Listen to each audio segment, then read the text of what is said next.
It's time to get you set for Week 7 in college football. We bring in Brad Crawford from 24/7 Sports and also CBS Sports to help set up for the biggest games of the weekend. Brad, how you doing this afternoon?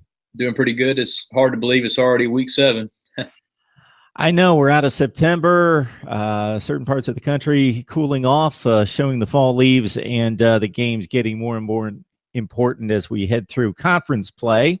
So let's head to the SEC, where Georgia has, in the eyes of most, established itself as the clear favorite in the SEC Eastern Division, but the division has not been won.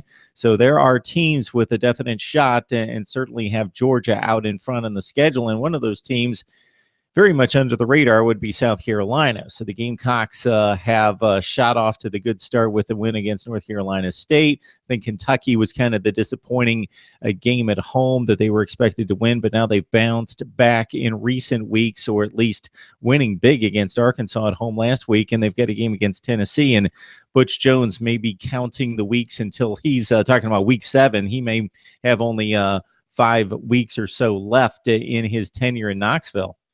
You know, last week, Gamecocks really probably had Will Muschamp's best SEC win so far as margin and just how well they played from start to finish.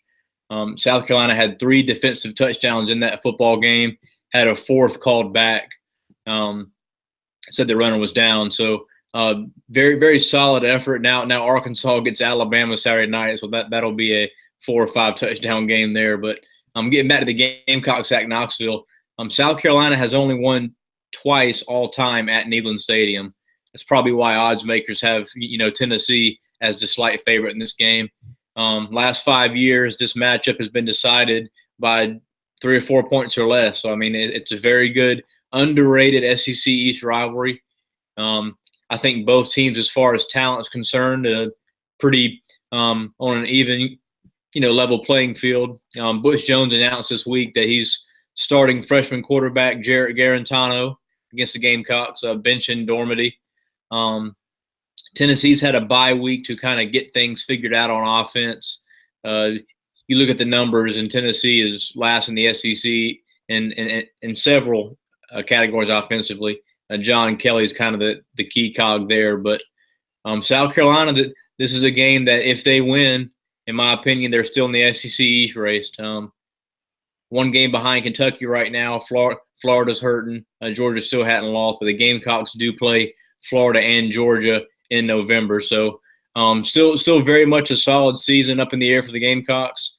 4-2 right now, chance to move to 5-2. So it should be a very close and very low-scoring game Saturday in Knoxville.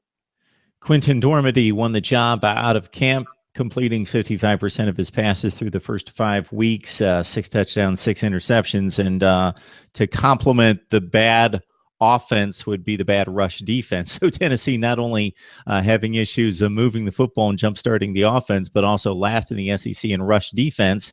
And South Carolina will see which side of the football wins out, because they're not rushing the football very well with Rico Dowell and company at 97 yards per game. So it's South Carolina, it's Tennessee in Knoxville, and as you mentioned, an extremely close matchup for the past 5 years.